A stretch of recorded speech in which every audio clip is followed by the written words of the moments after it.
I'm Angus Fisher, corresponding secretary of CB5. Also, in my other hat, I am the CEO and founder of Innovative Resilience East Brooklyn Village, which is a nonprofit organization that services the East Brooklyn community, highlighting and amplifying the economics in the community and bringing together the local residents and businesses in the community.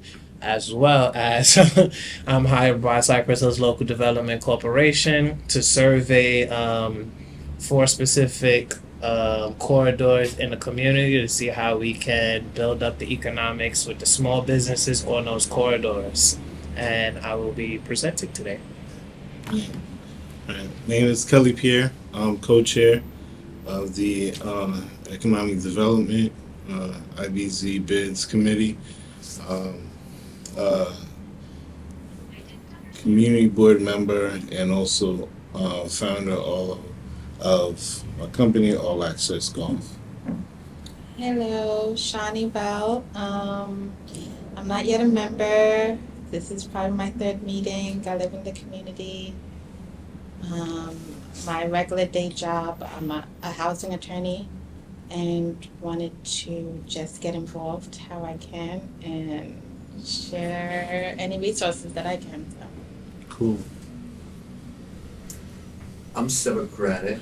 I am here on behalf of a nonprofit called QNCC, which aims to take over a building in the IBZ, one of the warehouses in Stale Street between Glenmore and Liberty, with the purpose of turning it into a queer cultural center, which would be a venue for cultural events, and also we would have a public health arm and a community engagement arm, and workforce development program that would essentially aim to support and protect nightlife workers. I'm Michael Falco. I work with Seva on this project, and I would just add that yeah, part of our model is thinking about the trades and work that goes into nightlife work, and that's usually lights and sound and carpentry, and so really thinking about how we site ourselves in the IBC and how do we drive opportunity for people who live in the local community to find careers in nightlife, which are scattered all throughout the city, but also develop workforce opportunities within East New York and Brownsville. So I'm excited to learn more and keep talking.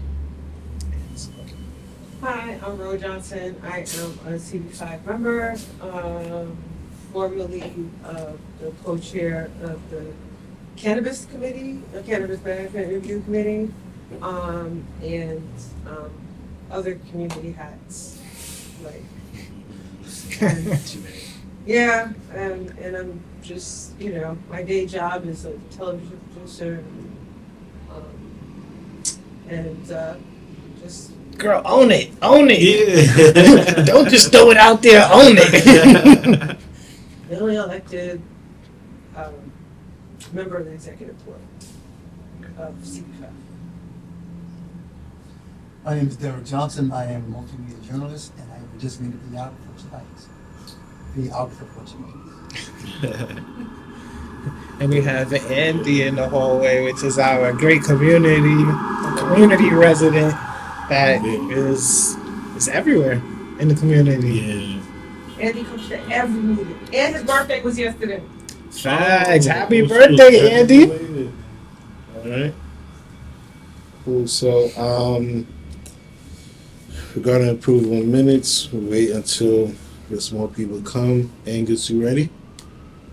Oh, So, apologies. It should have been a projecting PowerPoint, right? look, we got copies. Cool. Made copies in here. Look, I prepared for all scenarios. Knew it was gonna I've happen. been on the board for over 14 years. Wow. I know sometimes things don't That- pan out I how think we. that's more us. We should have stressed that in the evening. Yeah.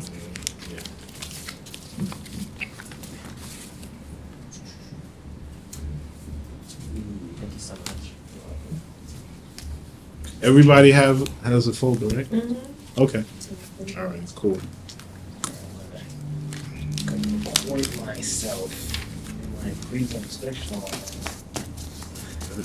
Try to use.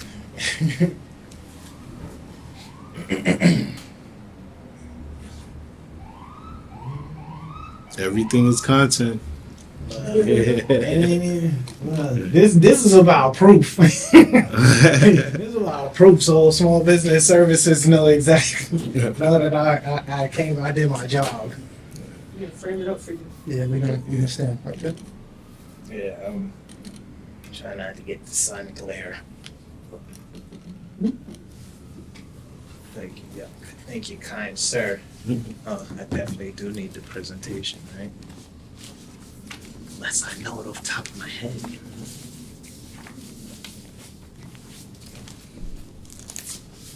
It started? So my problem. Okay.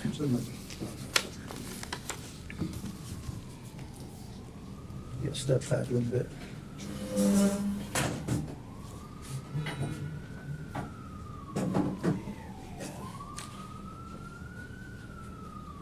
You on? Good evening,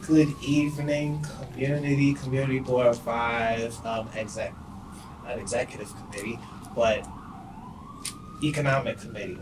My name is Angus, and today I will be presenting my findings as we surveyed the corridors in East New York to see what's the temperament of the economics in the community.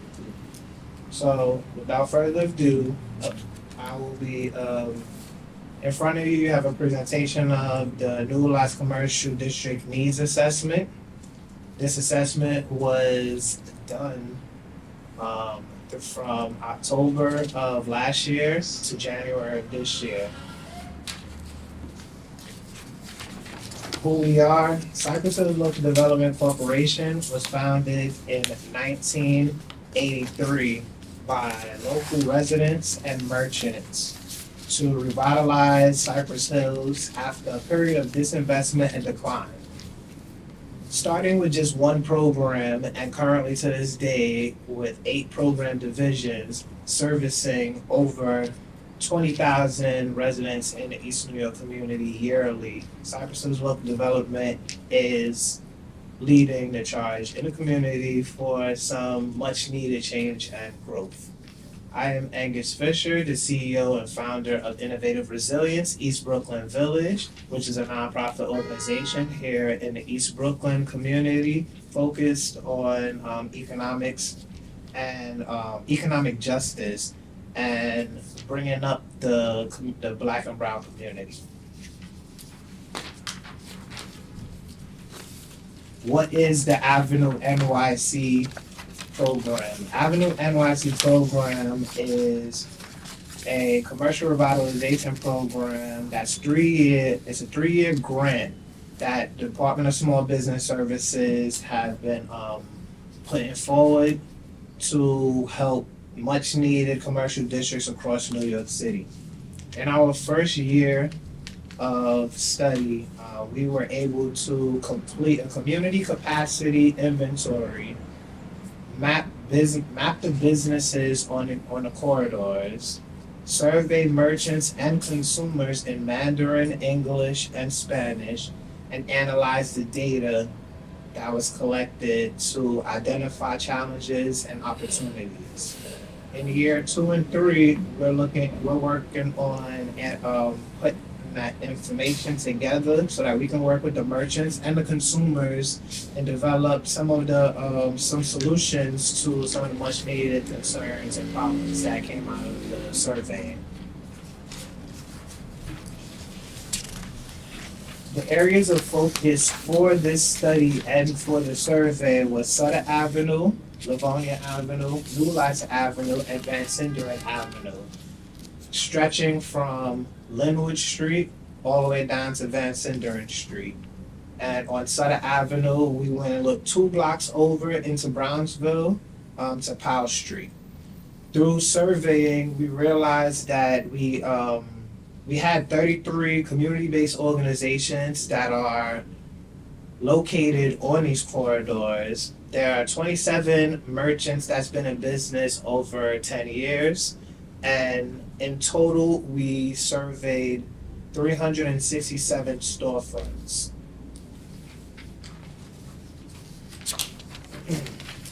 Here's some stats on East New York. Now, just to be be specific, because some people may say otherwise, but just being specific, this is the 11207 stats for East New York, only in East New York, not in Bushwick. So East New York is a diverse and growing community with a population approximately of 53,000 residents. The key languages spoken here are English, Spanish, and Mandarin, with a compilation of other languages that tally up to 3.4% of the overall community. Just to dive a little deeper into our findings and the study on the business inventory on Van Sinderen Avenue, we know that in our surveying, we was able to see 21 businesses with the 81% vacancy rate. On New Lights Avenue, there was 154 businesses, 154 businesses with a 10% vacancy rate. On Livonia Avenue, there is 82 businesses with a 24% vacancy rate. On Sutter Avenue, there's 110 businesses with a 21% vacancy rate. And basically, what that makes sense, how to make sense out of some of this, when we was going through the corridors, we surveyed not just merchants, but all businesses. So you'll see some of the terms, merchants, business, as it's not the same. So a business is just is anybody that filed legal incorporation to do business. A merchant is only a business that sells a product or a service. So that's the difference between some of the numbers and some of the terminologies.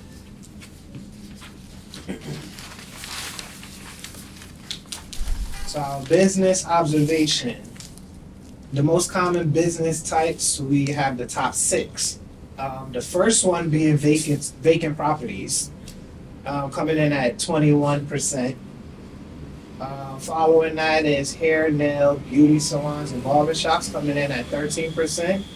After that, we have bodegas, delis, convenience stores, and smoke shops coming in at 11%. We have nonprofits, houses of worship, and social services coming at 9%. We have pharmacies, optical stores, and health stores coming in at 6%. And we have limited service restaurants coming in at 5%. So these percentages are of the overall count, the 367 businesses. So that's all 4 out of all 4 corridors.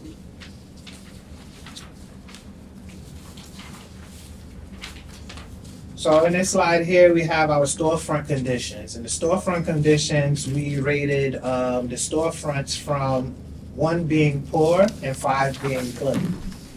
As you can see, we have the majority of the businesses came in at a 4, which is not great, but it's not that bad. But Second North, as you can see, is 3, which is kind of like average.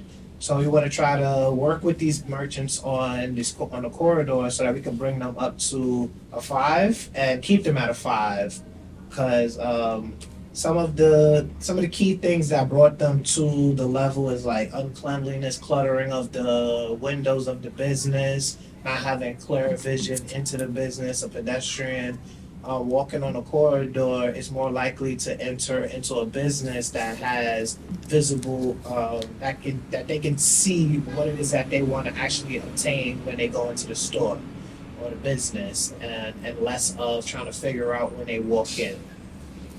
So if you look on the top, well, you can look at some of the pictures on the side that kind of speaks to that we want more places like the pharmacy with clear, windows that we can look inside. We want less of, abandoned properties with torn awnings and, um, graffitied gates. And we want less of the cluttered windows as we see in the at the beauty store at the bottom.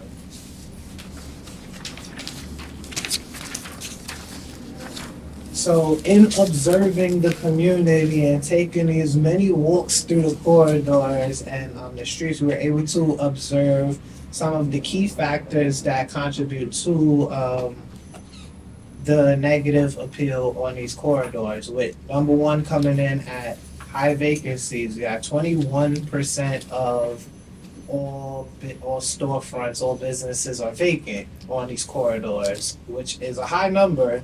May seem low, but it's very high. As you can see in the pictures here, there's sinking and uneven roads. There are poor storefront conditions, as I mentioned. There's inadequate lighting on all these corridors, and as the weather is getting better and our trees are starting to blossom, it will cause more shadowing on the properties or the adjacent sidewalk to where the light poles are. There's heavy littering and illegal dumping on all four of the corridors. Some key findings that came out of the merchant survey. Again, you will see some duplicate things that I already repeated, but it needed to be highlighted on this slide. So out of all of the businesses that we went out and surveyed, we only had 122 businesses or merchants complete surveys. Out of the survey data, we got to find out that 77% of the merchants, they lack websites, while 66% of merchants don't even have a social media presence online. 42% report stable sales, while 34% have seen declines in sales.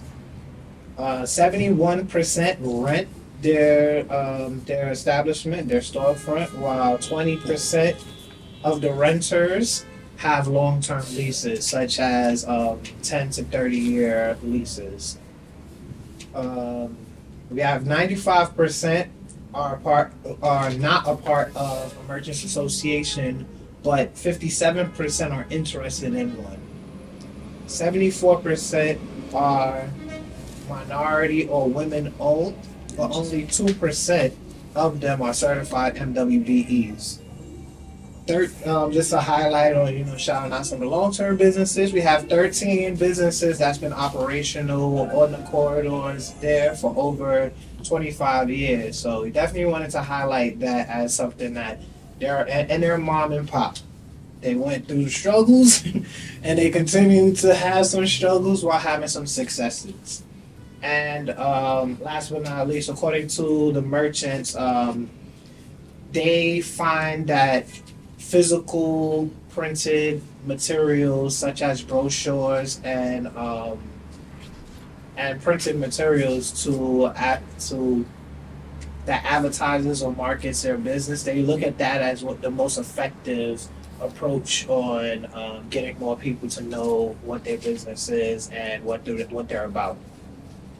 And just a little bit more insight into that part, that's more so because it's majority of the storefronts on the corridors, they're of older, they're older individuals, so they either don't know how to work with the technology and things, or they just don't care to do so because it's an extra burden to them.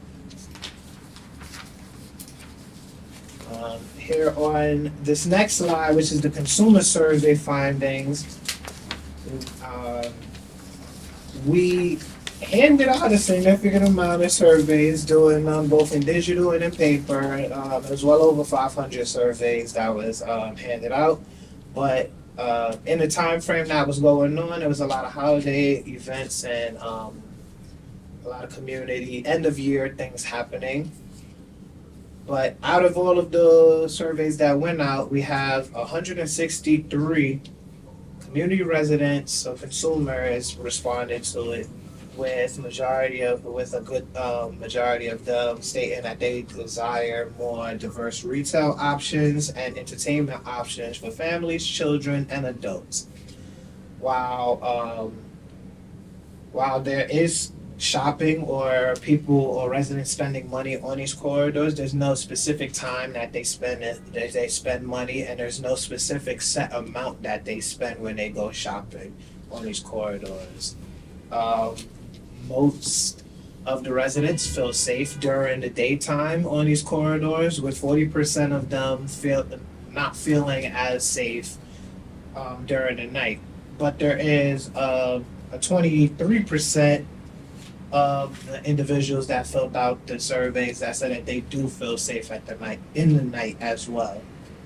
35% of residents drive to or around East New York, while most walk or take public transportation.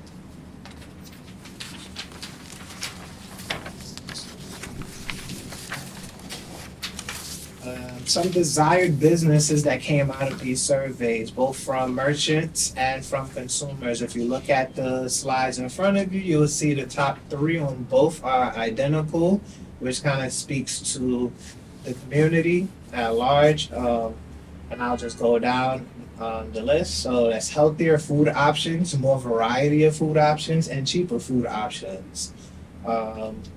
Senior-friendly spaces, youth-oriented spaces, and activity centers, cafes, bars, and wine shops. Now, what differs in this for the merchants, they would like to see more full-service restaurants. Full-service restaurant is a restaurant that you can come inside, you can dine inside, you can sit inside and eat your food.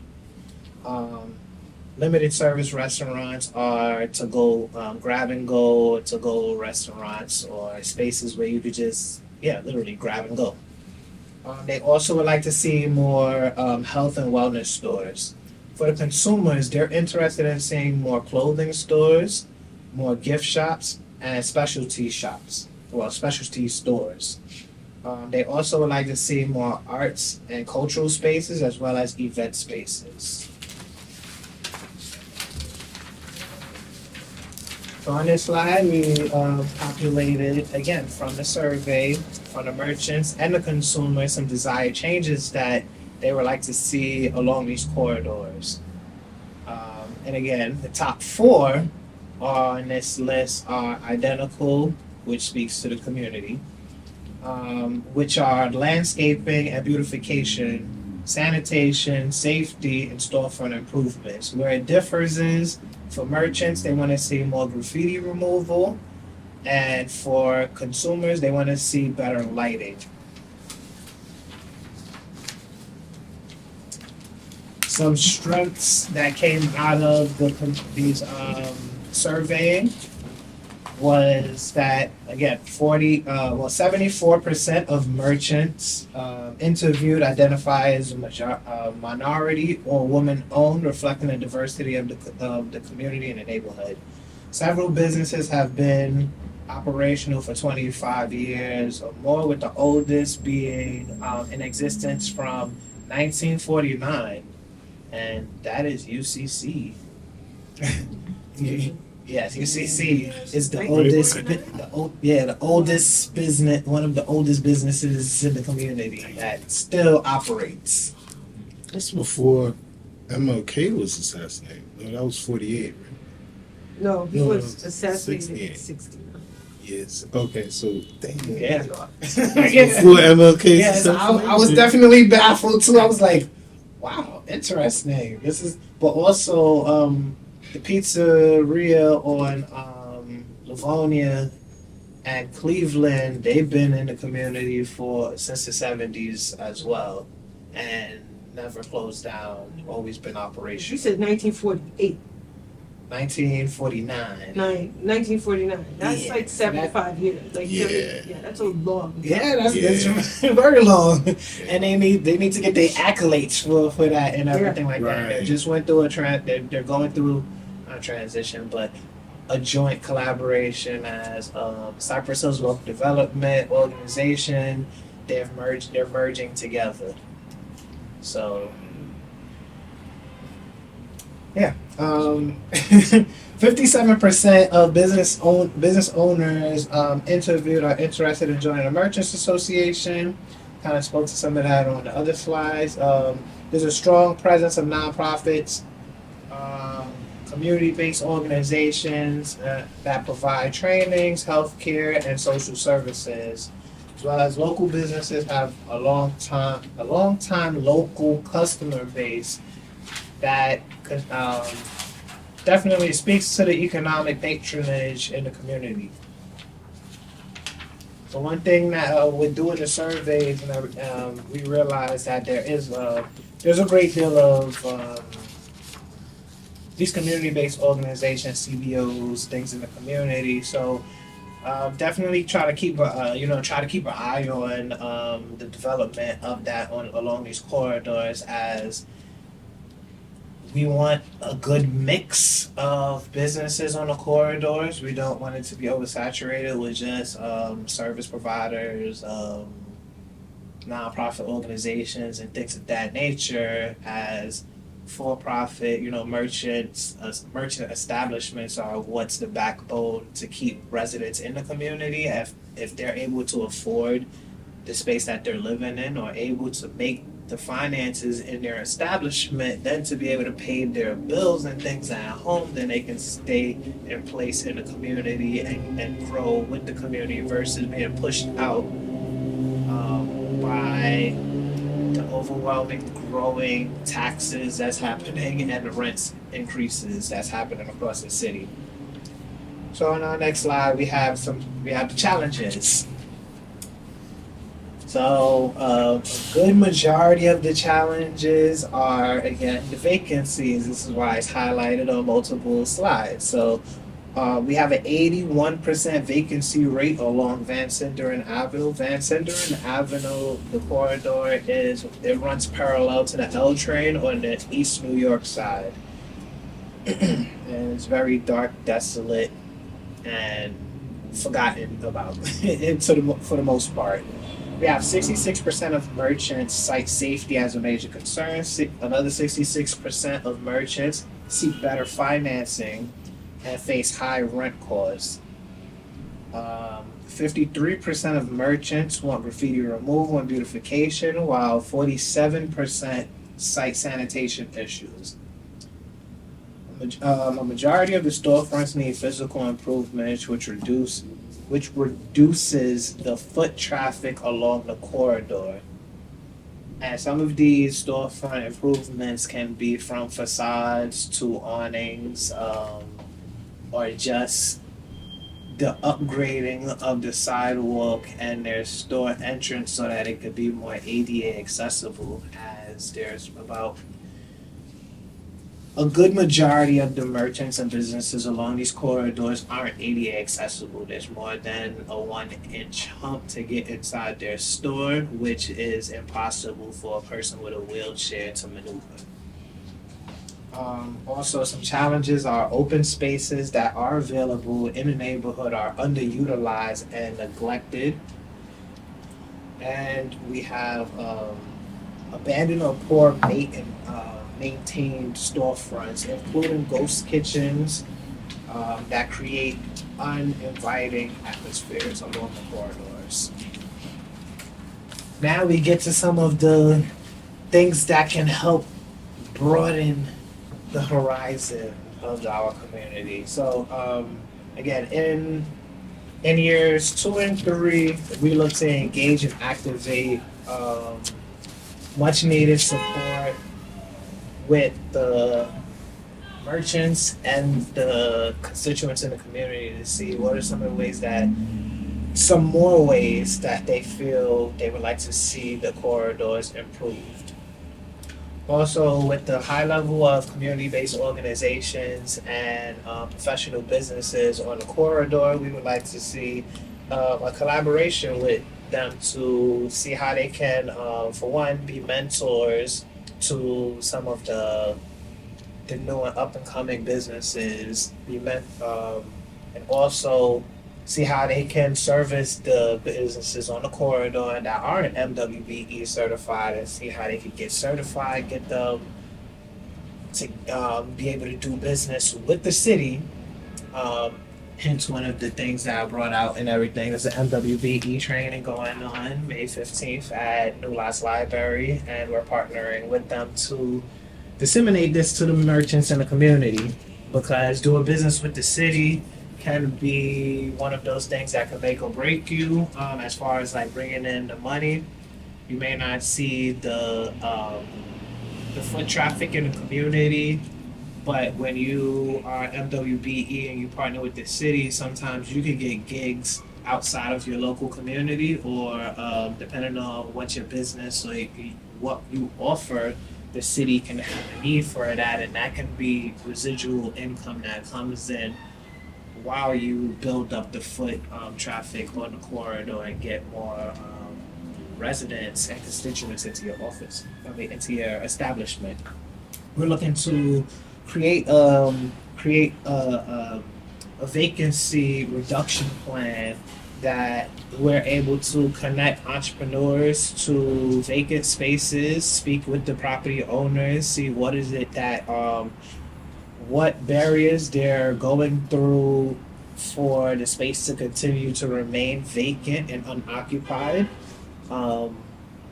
We try to do all of these. We try to do all of the steps without having to bring enforcement in, because we believe in the community, and we believe that a lot of these property owners, they were struggling at a time or are struggling, and we want to know if that's the case. How can we connect them to services, both with SBS Small Business Services and with the mayor's office, to see what it is that they can do to bring the property up to code so that it could be rented or leased. We want more lease options, less rental options, because when you sign a rental lease, it's more short term, but more leases, you sign a lease for 5 years and better. So it gives you some onus to grow roots in that space that you are incubating or that you're utilizing for your business. Just to gloss over a couple of other things, we're looking to develop partnership with the health providers. There's a high level of health providers on the corridor, so how can they highlight and disseminate some of the programs and services that they have into the community and get more residents to be a part of it. We want to create mentorships and internship programs with the businesses on the corridor, the CBOs on the corridor, and the healthcare facilities on there, to give some of the youth greater opportunities in understanding the work culture and like getting started with something. Most youth start off with nothing on their resume and they bounce around trying to get a job, where most jobs want some experience, but then nobody's willing to give them the experience. I was someone that went through that myself, and I bet everybody here probably knows somebody that went through that bounce around, where it's like you went to school for all of what you went to school for, just to graduate after spending all that money, and then you step out and you can't even get a job. So this is just some of the ways that we're looking to continue on and engage with the community, to see how we can build the community that we want to have and that we want to see. So with that, I want to thank you all for listening to my presentation. That was great. And, we have like what's next. What's next is that for one, we want to connect with you all. We want to continue the dialogue of hearing what it is that you feel the community needs and wants, so that we can work together on championing that and having your voices highlighted and amplified, so that the community's economics can grow. It's the only way for us to remain in place and for us to build a better community that we want to see and that we need to see. Thank you. Any questions? That was fantastic. This is so valuable of a booklet Well, to so many people. And So this for the, so this is the preliminary findings report that I'm reporting now. In June will be the final, report that's coming out, which it will be way more detailed, and giving specifics mainly, and highlighting the different business, more of the businesses on the corridor in the community. So, is there any questions, comments, concerns? Yes. I have a question. You mentioned, hold on. I Challenges. think challenges, the open spaces. How would you be able to access or get in contact with the people who are, I guess, like over the open spaces? So for the open spaces, at large, Yeah. what we're actually speaking about for open spaces like gardens and plazas mostly, Okay. because that's some of the purview that I believe SBS would have connection with. Mm-hmm. We were and are looking to see how we can connect with property owners that have lots, whether it's abandoned or underutilized, to see what it is that they're, just to have a conversation with them for one, and see what it is that they want to do with it, and see if there's a way that we can activate it in the interim to development happening there, because we look at it to be a good it can be an incubator space. It can be something that kind of brings up the corridor. So you can have pop-up events. There can be all sorts of things that we can activate and work with these property owners to do things on it, so that it doesn't just be an eyesore to the corridor. Definitely, as I was before working here and taking on this project, I was doing some work on the Livonia corridor, where we first started highlighting some of the the disparities that I mentioned. A lot of the new developments that came up, they were vacant since conception. And to the community, we were baffled and wanted to know why.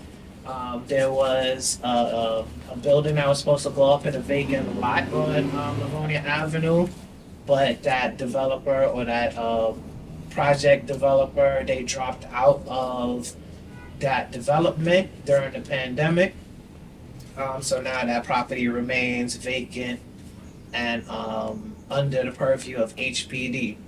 I did work 2 years ago in forming a connection and a relationship with HPD to activate the space. We were successfully activating the space, bringing community residents together, having functions and events, keeping that space clean, as it is frequently a dumping site.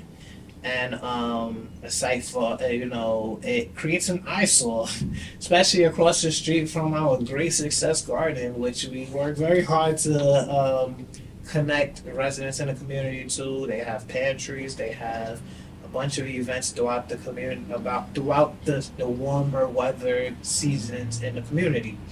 So we want to try to see more activations like that happen in these vacant or empty or abandoned lots.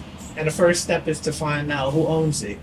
And with doing that, we work looking through Property Shark, looking through Acris, looking through the city's data information, the Department of Buildings, anything. We look through some of everything and anything. Unfortunately, majority of the property owners haven't reached back out to us.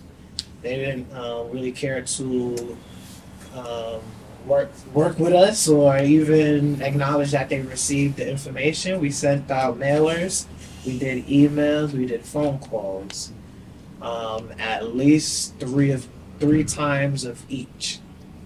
And still to no real avail. But then when we hit the streets, we realized that there's a good amount of merchants on the corridor that own their property, own the whole building, and it was like, oh, interesting, but it wasn't disseminated originally when we went out to do surveying. But when I was touching up and having further conversation with them, these things came out as they saw me more frequently, and got to ask me some of the questions and just kind of dive in. So, Yeah. did I respond? Did I answer your question? Yeah. Yes. For that business that's been around since 1949, do you think it's possible to maybe get them something like a city proclamation or some kind of recognition Yeah. for the service they paid for? That is something that's something that we need to look into. And also, just a little bit of insights. Starting next year, I believe the building is.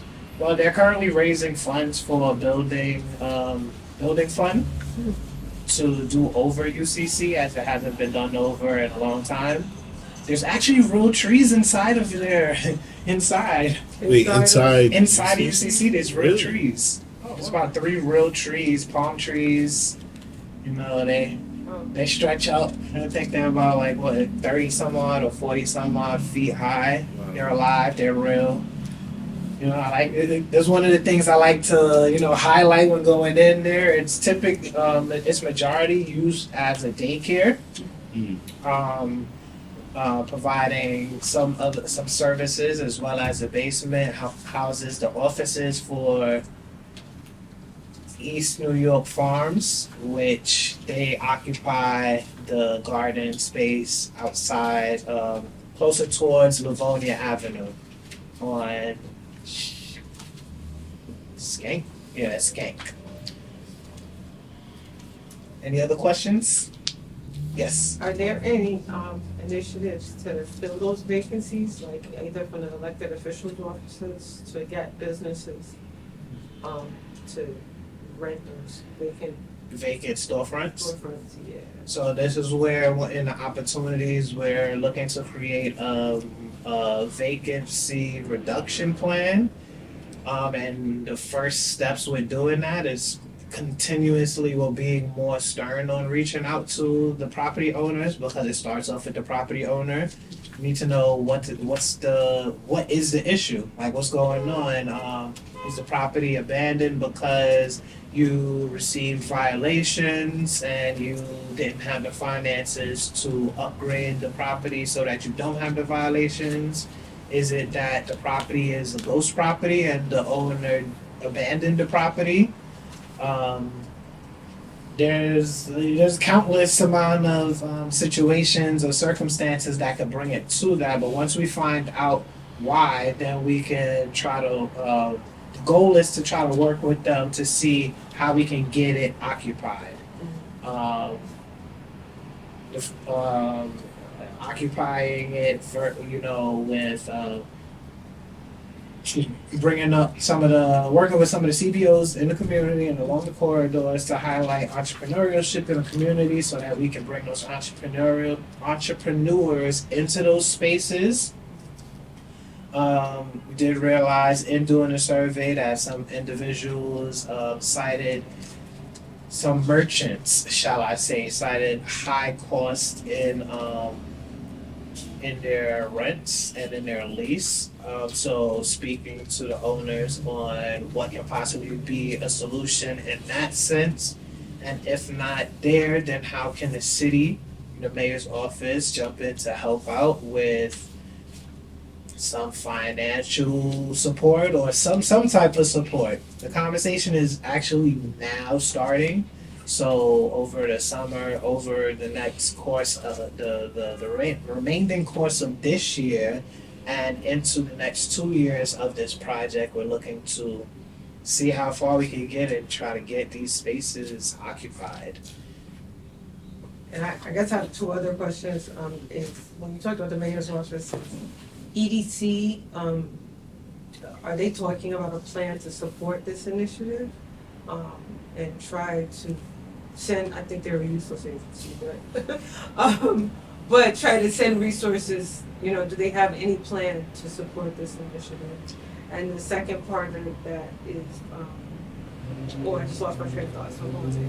So so yesterday I did have the first presentation that I gave to basically all of the city agencies, and yes, EDC was there. One of the things that I got to find out with working with the mayor's office is that they like stats, numbers, they want real figures.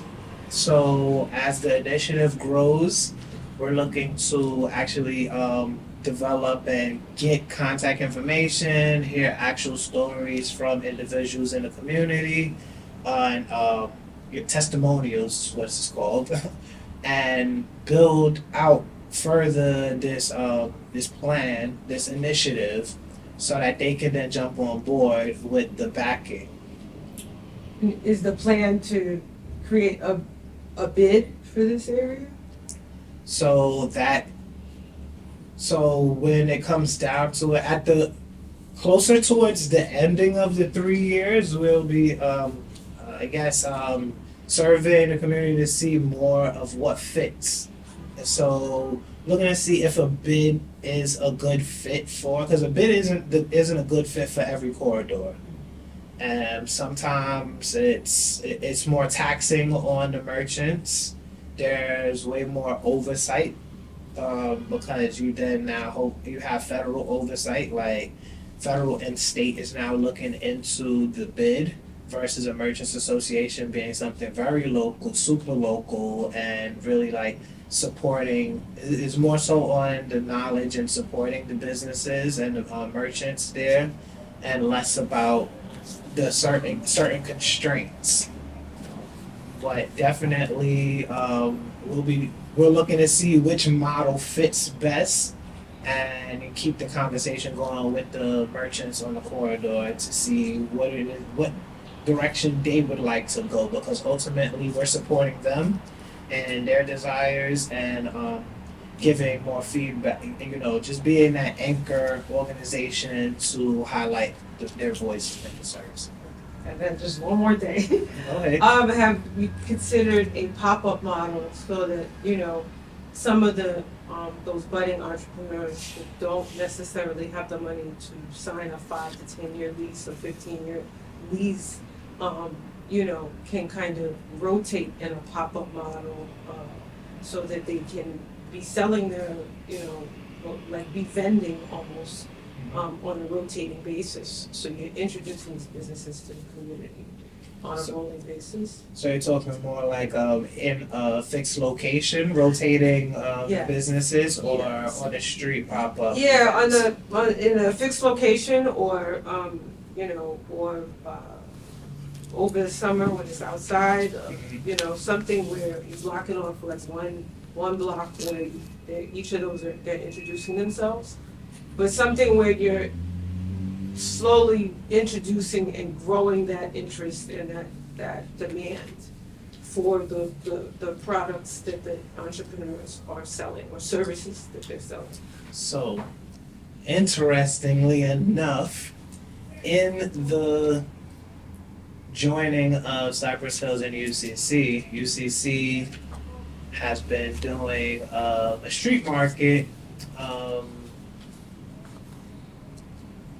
Countless. Don't even get me to lie about how long. I know it's been going on for a while, less than a decade, but definitely for a while.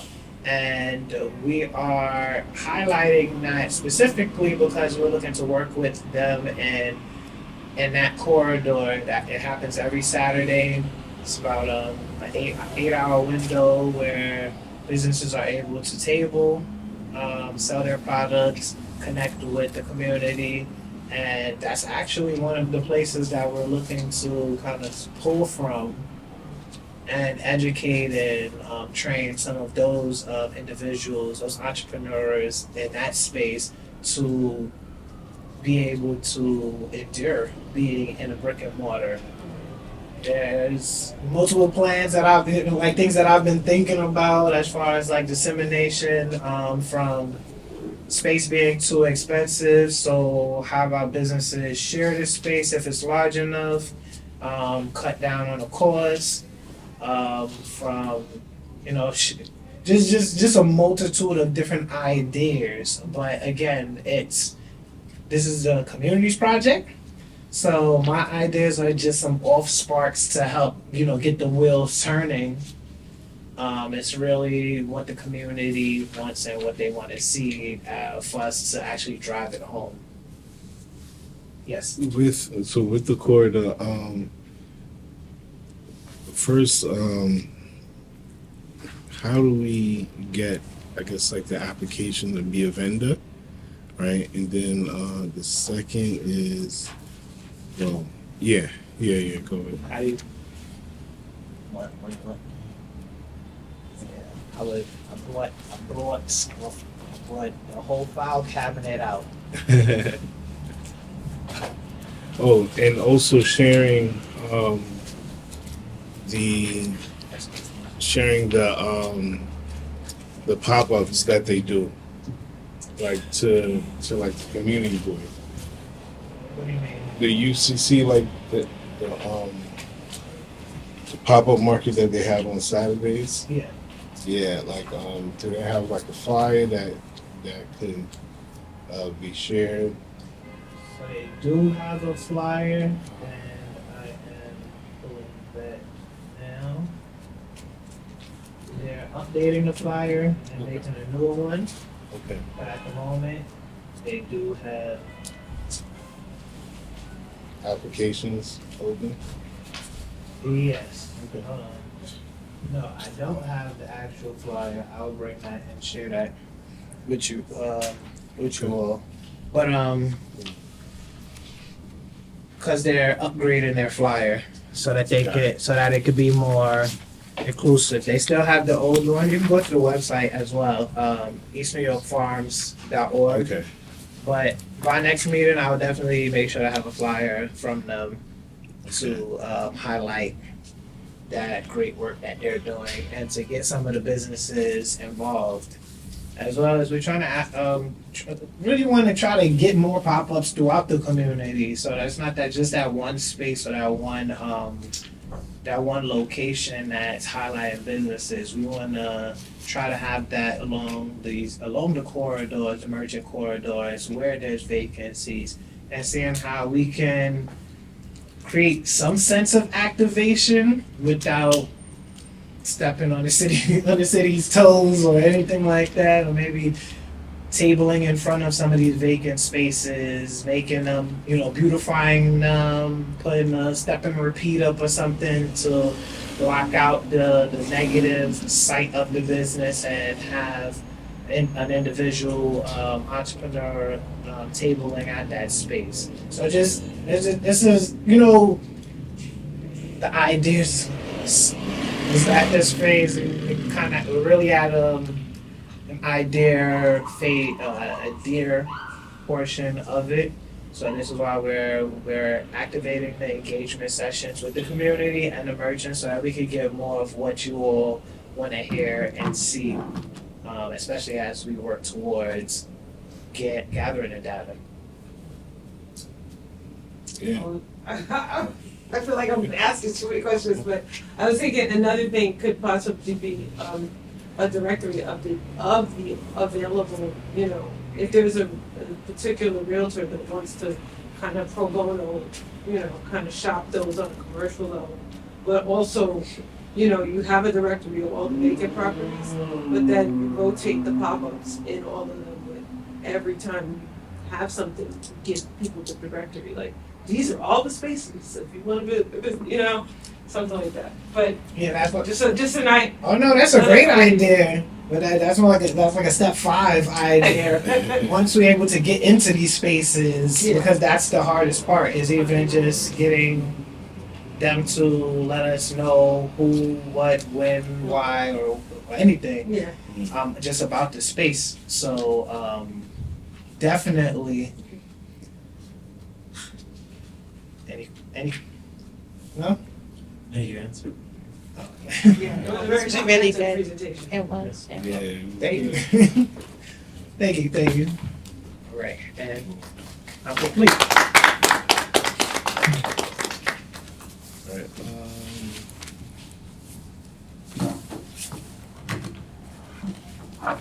So, any old business? Let's bring up. Oh yeah, the drugs that they sell down the block is not. I just want to remind everybody about the Cannabis Management Review Committee has a flyer. It was supposed to be in everybody's folder, but it's not. I'm gonna see if I'm gonna go in the office and see if I can get at least one of them. But any unlicensed smoke shops, if people can report them. There's a QR code on there, you just fill out the form, call 311, push the 311 number. We're liaising with the Brooklyn North Smoke Shop Task Force and 75th Precinct, and they really, they told us in our cannabis management review meeting that setup is perfect, because they can just look at the spreadsheet, see the addresses, and, and be more mindful of the addresses. I'm gonna look in the office and see if there's a fly of at least one Okay. that can be shared out. Does everybody have these flyers inside their in their folders? This is a networking event that we'll be having with M&T Bank around the corner. A networking mixer. They'll have food and light refreshments, some beer and wine. As we're looking to try to pull the community in, so that we can have the conversation. For one, I'll be giving another presentation on these findings, and for two, we'll be having like kind of a networking discussion on what are some of the finances, the financial struggles and strongholds in the community, and how M&T Bank can work towards either creating programs to support the community or disseminate program that they already have into the community. They was once a very great partner to the community when they were at the corner of Pennsylvania. When they got into the new space, they kind of fell back. There was a lot of changes, but now they're looking to activate outreach and engage with the community more and see what are some of the ways that they can be of support, especially in the wake that our federal government got sued based, the banks and everything for redlining communities like ours in the past. So now they are forced to invest finances into communities like this. We just need to know that so that we can create what that rollout looks like and connect with them and demand these banks to give the money to us. Ooh.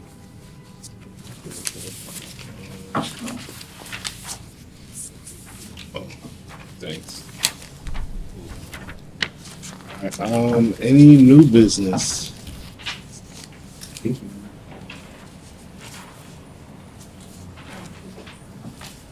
No one? All right. So I'll make a motion to So motion needed to be made. We don't have quorum. right. Well, I mean, it's great that you're having of it. Yes, I love it. Yeah. I love it. So, yeah. With that said, let's see. We'll just what's up? I just want to throw out some. Is there any is there or would there be anything that anybody would like to bring to the next month's economic committee meeting? I know. I wanted to highlight. I know it's a little cut off. I have some. We're having a third annual economic development summit that's happening at SoFi. It is during the daytime, starting at what time is it going to start? 10 a.m. And it's food will be provided by Brooklyn Blends. No, I am not directly a part of this. I just feel that we as a community need to come out as many of us as possible could come out, because I'm pretty sure they'll be speaking about the RFP that they have for property in the IBZ. And we can figure out ways to, as a community, to acquire the space and have what we want to see in our community come out of that before we end up seeing towers of mixed use campus spaces. And with that, yeah, I'm complete. All right. Well, yeah. That event, it is pretty good. It's really insightful, and you'll get to like just know what's happening across like the city. So They're in the progress. The same one? yeah, Yeah, those are the same ones, but all of the bottom data information is cut off. So I just wanted to give people, because it is a registration event, so you have to RSVP to be able to attend the event. Let me get a look. Thank you. So I wanted to make sure I had a working QR code to get, I want to see my community pop out. Especially a lot of the community don't show up to events and spaces like this, but then when changes start to happen, they're complaining about it. cool. So, with that said, give back about 55 minutes of your time, Take it. right? I'll take it. Take it. All right, cool. Thank you. So, have a good night, everyone. Thanks.